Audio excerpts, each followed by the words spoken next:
Hello all my dear student, welcome to बेटा our application accounts by Hemal sir. बेटा reconciliation of cost and financial accounting का question number 6 करेंगे। Already जो question number 5 किया है बेटा same to same question number 6 है।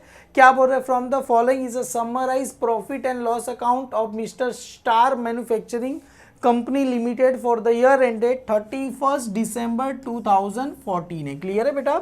यहाँ पर सबसे पहले ये वेजिस दिया गया, मतलब डायरेक्ट वेजिस है और मटेरियल यूज, तो दोनों को ऐड करोगे तो प्राइम कॉस्ट मिल जाएगा। फैक्ट्री एक्सपेंस है, एक्सपेंस ऑन एडमिनिस्ट्रेटिव है, सेलिंग एक्सपेंस है, ये गुडविल रिटर्न ऑफ और प्रिलिमिनरी एक्सपेंस। बेटा ये दो जो चीज़ें हैं, ये दो चीज़ें खाली कहाँ होती है सर? फाइनेंशियल अकाउंटिंग में होती है। मतलब ये दो चीज़ें कहाँ पर होती है? खाली ये डेबिट है, मतलब ये सारा का सारा क्या है सर? ये एक्सपेंस है। क्रेडिट मतलब सारा का सारा क्या रहेगा सर? अपने लिए इनकम रहेगा। ये एक्सपेंस है और ये मेरे लिए इनकम। ये दोनों एक्सपेंस कहाँ पर है? खाली फाइनेंशियल अकाउंटिंग में होगा। ये नेट प्रॉफिट एज पर अपने को फाइनेंशियल अकाउंटिंग अपने को दिया गया 32,560 दिया गया। सेल्स 1200 यूनिट कर रहे, 12,000 यूनिट कर रहे, 66 लैक्स का। Closing stock of finish good दिया गया 400 यूनिट और closing stock of work in progress दिया गया बेटा 12,000 का। ये दिया गया डिविडेंड रिसीव। और याद रखना बेटा, डिविडेंड रिसीव है ये मेरे लिए क्या है? इनकम है। और ये कहाँ पर दी है? खाली फाइनेंशियल अकाउंटिंग में ही दी गई है। बाकी सारी चीज़ें कॉस्ट अकाउंटिंग में आती है। अभी क्या बोल रहे हैं? In the cost accounting factory expense has to be allocate in क्या लिखा है? Production in 20 of the prime cost. मतलब फैक्ट्री एक्सपेंस को क्या लेना है? 20% ले लेना है। किसका? प्राइम कॉस्ट का लेना है। एक्सपेंस ऑन एडमिनिस्ट्रेटिव कितना दिया है? 3 पर यूनिट दिया गया। सेलिंग एक्सपेंस 4 पर यूनिट दिया गया। और सेल हम जितना यूनिट सेल करेंगे, कितना यूनिट सेल करेंगे? 12,000 यूनिट मल्टीप्लाई बाय 4 करना। You are required to prepare cost sheet of the company and record the profit disclosure of cost accounting and the show on the financial accounting. ये अपने को बनाना है। सबसे पहले यहाँ पर देखो, आपको पता होना चाहिए सर कितना यूनिट्स हम क्या करेंगे? प्रोड्यूस करें। तो हम देखो एक फॉर्मूला है सर। क्या फॉर्मूला है? सबसे पहले आपको पता होना चाहिए सर, ओपनिंग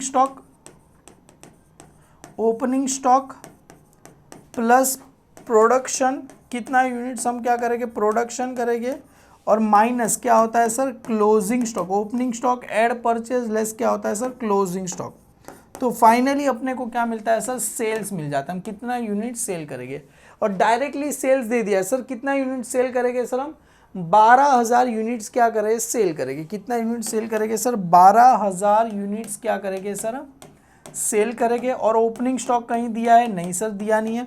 प्रोडक्शन ये तो अपने को क्या करना है सर? फाइंड करना है कितना हम यूनिट्स प्रोड्यूस करेंगे। और क्लोजिंग स्टॉक कितना दिया गया है सर? 400 यूनिट्स अपने को दिया गया है। तो एक काम करो, ये 400 माइनस उधर जाएगा तो क्या हो जाएगा? प्लस हो जाएगा। तो यहाँ पर आ जाएगा प्रोडक्शन। हम कितना यूनिट्स करेंगे सर? ये 12,000 यूनिट्स प्लस 400 यूनिट, तो कितना आ जाएगा सर? हम टोटल 12,400 यूनिट्स क्या करेंगे सर? हम प्रोडक्शन कर रहे हैं। क्लियर है? और सेल कितना करेंगे? 12,000 यूनिट्स क्या करेंगे? सेल करेंगे। तो यहाँ पर सबसे पहले लिख दो बेटा, miss star manufacturing company limited cost sheet for the year ended 31 दिसंबर 2014। प्रोडक्शन कितना है सर? 12,400 यूनिट्स आया, 12,400 यूनिट। और सेल कितना करेंगे सर? हम सेल कितना करेंगे सर? 12,000 यूनिट्स करेंगे। सबसे पहले सर अपने पास क्या आएगा? डायरेक्ट मटेरियल और अपने पास आएगा डायरेक्ट वेजिस। तो दोनों को ऐड करो सर, क्या मिल जाएगा? प्राइम कॉस्ट मिल जाएगा। डायरेक्ट मटेरियल मतलब, तो यहाँ पर लिखो सबसे पहले, देखो ये डायरेक्ट मटेरियल, आप चाहिए तो ए नाम लिख दो। डायरेक्ट मटेरियल मतलब क्या होता है सर? ये मटेरियल यूज। डायरेक्ट मटेरियल मतलब मटेरियल यूज कितना करेंगे? 2,74,000। तो यहाँ पर आ जाएगा 2,74,000। अभी इसका पर यूनिट का रेट आपको निकालना है तो निकालो, नहीं निकालना है तो चलेगा। पर यूनिट का रेट निकालोगे नहीं तो चलेगा अपने को। हालांकि आप पे है बेटा, आपको ये कॉलम बनाना है तो बनाओ, क्योंकि कहीं बोला नहीं है। आपकी मर्जी, यूनिट लिखना है तो लिखो, नहीं लिखोगे तो भी चलेगा। यहाँ पर मैं चलो यहाँ पर नहीं बनाते, हालांकि इसके पहले वाले सम में मैंने बनाया था, सोचा इस सम में बना दूँ। चलो नहीं बनाते। 2 लाख मटीरियल यूज कितना दिया है? 2,74,000। तो 2,74,000। और यहाँ पर आएगा डायरेक्ट मटेरियल, बी आ जाता है सर डायरेक्ट वेजिस बोलो या तो इसको लेबर बोलो, एक ही बात है। वो कितना दिया गया है सर, अपने को दिया गया 1,51,000 रुपीज़ का दिया है, 1,51,000। तो सर दोनों को ऐड करोगे तो इसको जो कॉस्ट बोला जाता है, इसको बोला जाता है सर प्राइम कॉस्ट। क्या बोला जाएगा इसको? प्राइम कॉस्ट बोला जाएगा। A plus B is equal to यहाँ पर आएगा सी, तो इसको बोला जाएगा कैसे मिला, ए प्लस बी करो तो क्या मिलेगा सर, प्राइम कॉस्ट मिलेगा। तो ये 2,74,000, हालांकि इसका पर यूनिट करेंगे तो पॉइंट में आंसर आ सकता है, इसके लिए हमने नहीं किया। 1,51,000, 4,25,000 रुपीज़ मेरे को क्या मिला सर, ये प्राइम कॉस्ट मिला। प्राइम कॉस्ट में ऐड क्या होगा सर, ऐड होगा sir factory overhead, A B C, और यहाँ पर आ जाते हैं बेटा डी, डी आ जाएगा बेटा अपने लिए फैक्ट्री ओवरहेड। और फैक्ट्री ओवरहेड के बारे में क्या बोला है सर, यहाँ पर देखो factory expense has to be allocate production of 20% on prime cost. तो फैक्ट्री ओवरहेड क्या, 20% ऑन प्राइम कॉस्ट, तो यहाँ पर लिखो 20%, sorry 20% on prime cost, 20% on prime cost. Clear है बेटा, डन। तो ये प्राइम कॉस्ट कितना है, 4,25,000 मल्टीप्लाई बाई उसका 20% करना है, तो 20% करेंगे तो आंसर कितना आया सर, 85,000 आपको आया। तो यहाँ पर लिखो सर 85,000 रुपीज़ लिखो। अभी यहाँ पर ऐड क्या होता है sir, add opening stock of work in progress less closing stock of work in progress. तो यहाँ पर देखो ओपनिंग स्टॉक दिया नहीं, पर मेरे को closing stock of work in progress दिया है, जो कि दिया है 12,000, तो इसको माइनस कर दो इसी में से, less closing stock of work in progress. कितना दिया है सर, 12,000 रुपये का दिया गया। तो 85 में से सर 12,000 क्या करना है, माइनस करना है, तो कितना है सर 73,000 रुपीज़ आया। 73,000 प्लस ये 4,25,000 करो सर, आंसर कितना आया सर अपने को, 4,98,000 रुपीज़ अपने को मिला। क्लियर, इसको क्या बोलेंगे sir, A B C D, D के बाद आएगा ई, ई को क्या बोलेंगे सर, ये वर्क कॉस्ट बोला जाएगा। कैसे मिलेगा सर, सी प्लस डी, ये सी प्लस ये फैक्ट्री ओवरहेड मैंने ऐड किया तो वर्क कॉस्ट मेरे को मिलेगा। अभी सी डी ई, ई के बाद क्या आएगा एफ, एफ को क्या बोलेंगे सर हम, ऑफिस एंड एडमिनिस्ट्रेटिव ओवरहेड। तो यहाँ पर मैं लिख देता हूँ F, office and administrative overhead, तो यहाँ पर आ जाएगा office and administrative overhead. Office and administrative overhead के बारे में क्या बोला है सर, कहाँ गया, expense of administrative 3 per unit production. कितना यूनिट्स हम प्रोडक्शन करेंगे सर, यहाँ पर आया सर 12,400, कितना है सर 12,400 यूनिट्स मल्टीप्लाई, रुपीज़ कितना करना है, 12,400 यूनिट मल्टीप्लाई बाई कितना करना है, administrative 3 per unit multiply by 3 per unit, तो यहाँ पर आएगा 3 पर यूनिट, पर यूनिट्स। तो एक काम करो सर 12,400 मल्टीप्लाई बाई 3 करो, कितना आ जाएगा सर 37,200 रुपीज़ आपको आंसर आएगा। इसको क्या करना है सर, ऐड करना है, तो ये दोनों को ऐड करोगे तो सर प्लस 4,98,000, 4,98,000 करेंगे कितना आएगा सर, इसको बोला जाएगा कॉस्ट ऑफ प्रोडक्शन, 5,35,200 बोला जाएगा। इसको नाम आता है सर कॉस्ट ऑफ प्रोडक्शन। क्या बोला जाता है इसको, cost of production. Cost of production कैसे मिला सर अपने पास, यहाँ पर ये ई प्लस एफ को मैंने ऐड किया, ई एफ, और ये हो जाएगा जी, जी के बाद यहाँ पर आएगा एच। अभी देखो कॉस्ट ऑफ प्रोडक्शन है, इसके अंदर ऐड क्या होता है sir, add opening stock of work in progress less closing stock of work. हालांकि ओपनिंग स्टॉक दिया नहीं है अपने को, क्लोजिंग स्टॉक दिया, और क्लोजिंग स्टॉक किस पे लेते हैं सर, कॉस्ट ऑफ प्रोडक्शन पे लेते हैं। तो यहाँ पर आएगा less closing stock of, cost of closing stock of finish good, closing stock of finish good exact किस पे लेंगे सर, कॉस्ट ऑफ प्रोडक्शन। तो अभी क्लोजिंग स्टॉक, सबसे पहले अपने को पर यूनिट का रेट निकालना है। तो यहाँ पर देखो ये जो भी खर्चा आया कितना आया सर, ये देखो इधर मैं करके देता हूँ, 35,200 जो खर्चा आया, कितने यूनिट्स का है? 12,400 यूनिट का है। कितना है सर? 12,400। जो डिवाइड बाई में 12,400 करूँगा तो मेरे को करीब करीब 43.16 ये क्या मिला पर यूनिट। कितना मिला? मल्टीप्लाई बाय, अभी कितना करना है? मल्टीप्लाई कितना यूनिट से? क्लोजिंग स्टॉक का कितना यूनिट्स है सर? 400 यूनिट्स है। मल्टीप्लाई कितना यूनिट्स है सर? 400 यूनिट्स। क्लियर है? मल्टीप्लाई कितना करना है? 400 यूनिट्स अपने को करना है। तो मल्टीप्लाई 400 यूनिट्स करो तो आपको करीब आंसर इतना आएगा। देखो 17,265, 4.5 है, 4 ऐसा है, 17,264.5 है। तो एक क्या करते हैं, इसको 5 ले लेते। क्लियर है? ये मेरे को क्या मिला सर? अपने को closing stock of finish good मिला। एक बार बुक में मैं चेक कर लेता हूँ बुक का राइट या रॉन्ग है। 17,000 कहाँ गया बुक का? 17,265। यस सर, एब्सोल्युटली बुक का भी आंसर क्या है सर? राइट है, 17,265 ये मेरे को क्या मिला सर? क्लोजिंग स्टॉक ऑफ मिला। तो इसको जो नाम आएगा इसको क्या करना है सर? लेस करना है। किस में से? Cost of production. कितना आया? 5,35,200 में से 17,265 माइनस करो तो आंसर कितना आएगा सर? ये 5,17,935 आंसर है। इसको क्या बोलेंगे sir? Cost of goods sold. क्या बोलेंगे सर इसको? Cost of goods sold. Clear? EFG, जी के बाद क्या आएगा? H के बाद क्या आएगा? I क्या आएगा सर यहाँ पर? Selling and distribution. I क्या आ जाएगा सर मेरे लिए? Selling and distribution overhead, distribution overhead. तो सेलिंग एंड डिस्ट्रीब्यूशन, सेल्स कितना करेंगे सर? 12,000, क्योंकि ये माइनस हो गया ना बेटा क्लोजिंग स्टॉक।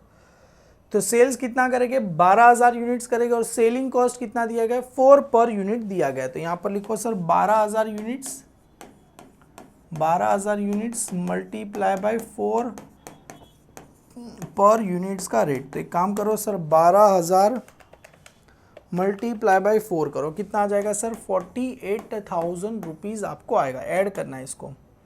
तो 12,000 प्लस 48,000 यूनिट्स में क्या करता हूँ? प्लस करता हूँ। प्लस 15,17,935 करेंगे, कितना आएगा सर? 5,65,935 आपको 5,65,935 आपको आंसर मिला। इसको क्या बोलेंगे sir? Cost of sales. Cost of goods sold है और कॉस्ट ऑफ सेल्स, इसमें ऐड क्या करते हैं सर? HIJ, इसको नाम दे दो J। अभी यहाँ पर आएगा ऐड प्रॉफिट। तो फाइनली क्या मिलेगा सर? अपने को सेल्स मिलेगा। और सेल्स कितना यूनिट्स करेंगे? 12,000। तो सेल्स कितना मिलेगा सर? यहाँ पर सेल्स दिया गया टोटल 6 लाख रुपए का। अपने को ऑलरेडी बुक ने सेल्स दिया गया। सेल्स कितने का करेंगे सर? 6 लाख रुपए का क्या करेंगे सर? सेल करेंगे। तो 6 लाख माइनस करो, तो माइनस 6 लाख रुपए, तो कितना है? 34,065। ये मेरे को क्या मिला सर? प्रॉफिट। कौन सा प्रॉफिट है सर? ये मेरे को कॉस्टिंग प्रॉफिट। कितना मिला sir? 34,065, 34,065। Yes sir, absolutely right answer है। अभी करना क्या है सर? ये तो हमने सम कर दिया। अभी अपने को बनाना है statement of reconciliation for the year ended 31 मार्च 2014। तो सर यहाँ पर सबसे पहले अपने को क्या दिया है सर? Financial profit. कितना दिया है? 32,560। 32,560 अपने को क्या दिया है सर? 32,560 ये अपने को क्या दिया है सर? फाइनेंशियल प्रॉफिट दिया। फाइनेंशियल प्रॉफिट, इसमें ऐड क्या होता है सर? ऐड होता है expense debit in financial accounting. क्या होता है सर? ऐड क्या होता है सर? एक्सपेंस क्या होता है sir? Debit in financial accounts only. और यहां पर लेस क्या होता है sir? Income credit in financial account only. Add less क्या होता है sir? Income credit in financial accounts only. Clear है? तो अभी देखो ये अपने पास expense debit in financial accounting कौन से दो ये एक्सपेंस है। सबसे पहले गुडविल रिटर्न ऑफ 2000 और प्रीलिमिनरी एक्सपेंस 4000, तो 2000 और ये 4000। तो पहला क्या है सर, ये 2000 किसका है सर, ये मेरे लिए गुडविल क्या होता है सर मेरे लिए रिटर्न ऑफ, और यहां पर आ जाएगा sir preliminary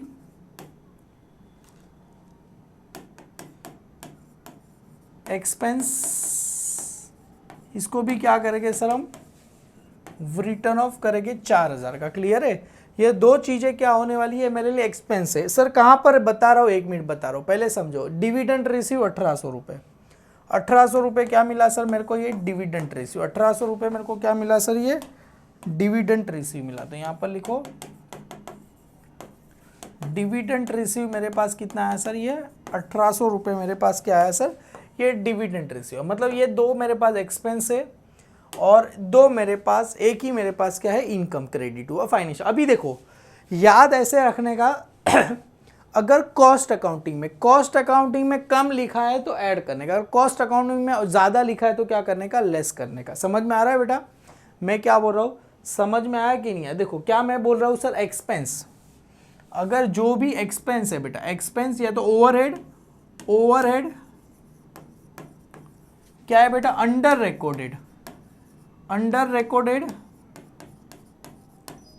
in cost accounting only. Overhead under मतलब कम लिखा है कॉस्ट अकाउंटिंग में, और ऐड क्या होगा, ऐड कभी होगा जब अंडर लिखा है तो ऐड करना है, जो ओवर लिखा है तो ओवरहेड क्या है बेटा, over recorded in cost accounts only. तो अभी ध्यान से देखो कौन से ओवरहेड, सबसे पहले अपने पास कौन से ओवरहेड, सबसे पहले देखो ये वेजिस तो हमने सेम भाव टू भाव लिखा है, ये भी भाव। Factory expense, cost account financial, ये फाइनेंशियल अकाउंटिंग में 83,000, कॉस्ट अकाउंटिंग में कितना लिखा है, फैक्ट्री एक्सपेंस कितना लिखा है सर, ये रहा। फैक्ट्री ओवरहेड मैंने कितना लिखा है सर, 70 ये रहा 85, ये नहीं है 85, क्योंकि 12 इधर भी 12, एक कैंसिल आप लोग मत करना, मैं जस्ट खाली आपको समझाने के लिए कर रहा हूँ। ये 12 इधर भी है, देखो ये 12 इधर भी हमने है और ये 12 इधर भी है, मतलब 12 तो क्या हो जाएगा, कैंसिल हो जाएगा। फैक्ट्री एक्सपेंस हमने कितना लिखा है, 83,000, किस में, फाइनेंशियल अकाउंट, और इसमें कितना है 85, मतलब सर ज़्यादा लिखा कि कम लिखा सर, 83 के बदले 85, कॉस्ट अकाउंटिंग में 85 मतलब ज़्यादा लिखा, ओवर ज़्यादा है तो क्या करना है सर, 2000 क्या करके रखना है सर, माइनस करके रखना है। कौन सा एक्सपेंस है बेटा, ये फैक्ट्री एक्सपेंस, कौन सा फैक्ट्री एक्सपेंस, क्यों 85 लिखा कॉस्ट अकाउंटिंग में और 83,000, मतलब हमने 2000 रुपये क्या लिखा है sir, overhead over recorded in cost accounting. चलो 2000 ये हो गया। अभी इसके बाद आगे बढ़ते हैं, एडमिनिस्ट्रेटिव एक्सपेंस कितना है सर, 38,240 और कितना लिखा है सर, 37, मतलब ये मैंने क्या लिखा है, कम लिखा है, 38 उसमें था 37, तो यहाँ पर आ जाएगा एडमिनिस्ट्रेटिव एक्सपेंस, कम लिखा है ना अंडर रिकॉर्डेड, तो यहाँ पर आएगा एडमिनिस्ट्रेटिव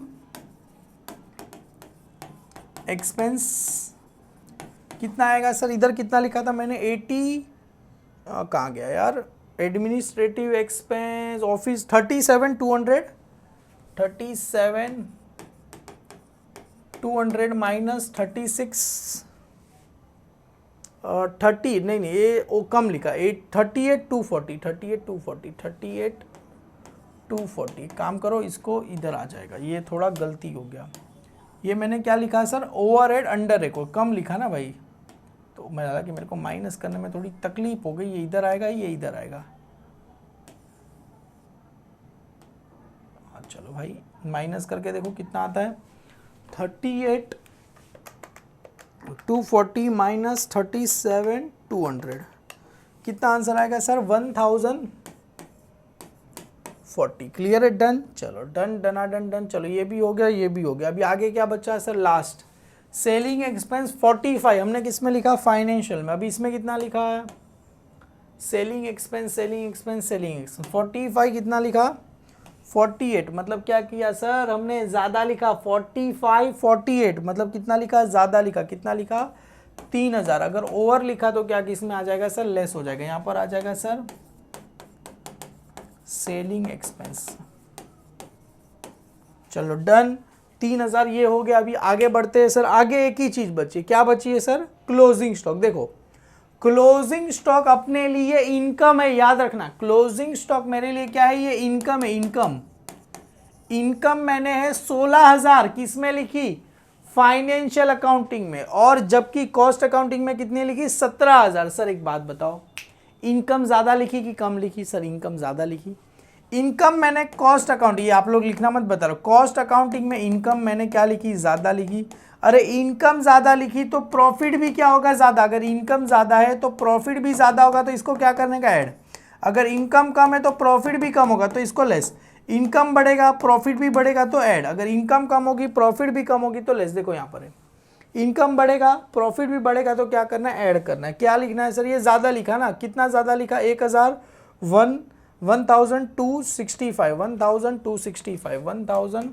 1265 क्लियर है, 1260। ये क्या लिखा मैंने सर, ये क्लोजिंग स्टॉक। यहां पर आएगा फिनिश गुड, फिनिश गुड्स क्या है बेटा, ये over value, over valuation in किस में लिखा सर, कॉस्ट अकाउंटिंग में। कॉस्ट अकाउंटिंग में क्या लिखा सर, ज्यादा लिखा। एक ही चीज आएगा, एक ही चीज में उल्टा होता है। चलो एक काम करो, प्लस करो, 2000 प्लस 4000 प्लस 1040 प्लस 1265 कितना आ गया सर, 8305 प्लस कितना करना है मेरे को, प्लस 32,560 कितना आ जाएगा सर, 40,000 कितना आ गया सर, 40,865 मेरे को आंसर आया। क्लियर। अभी क्या करना है सर, ये दो चीज़ों को क्या करना है, लेस कर दे, तीन चीज़ों को। पहले सभी का टोटल करो, 1800 प्लस 2000 प्लस 3000 कितना आया सर, इसका टोटल 6800 आया। इसको माइनस करना है, किस में से माइनस करना है सर, 40,865 से माइनस करा। आंसर कितना है, 34,065 आया। कुछ ये कहीं आंसर दिख रहा था, 34,065 34,065 34,065 आ गया ना माय डियर स्टूडेंट। इसको क्या बोलते हैं सर, कॉस्टिंग प्रॉफिट। कभी आएगा, जब ही स्टार्टिंग से सम दिखा रहेगा तभी, क्योंकि बहुत ही माय डियर स्टूडेंट सिंपल है। खाली आपको ये चार्ट समझा, चैप्टर समझ गया, और बाकी तो कॉस्ट शीट तो आगे से पढ़ के ही आया, इससे भी डिफिकल्ट किया है। ये चार्ट समझा, कुछ भी इसमें नहीं है। सर क्या करना है, expense debit in financial accounting add होगा, ये ओवरहेड अंडर रिकॉर्डेड भी क्या होगा, ऐड होगा, और ये इनकम बढ़ेगा प्रॉफिट भी बढ़ेगा तो add. Income credit in financial accounting less होगा, ये ओवरहेड ओवर रिकॉर्डेड भी लेस होगा, इनकम कम होगा प्रॉफिट भी कम तो लेस हो जाएगा। लास्ट में कॉस्टिंग ग्रॉस कॉस्टिंग प्रॉफिट या तो लॉस मिल जाएगा। यहाँ पर क्वेश्चन नंबर 6 क्या होता है, खत्म होता है। मिलते हैं क्वेश्चन नंबर 7 में। बेटा अभी बता रहा हूँ, अच्छे से प्रिपरेशन करिए। चैप्टर बहुत ही ज़्यादा सिंपल है, बस समझने की देरी है। बस समझ में आ गया, इजीली क्लियर हो जाएगा। Thank you so much my dear student.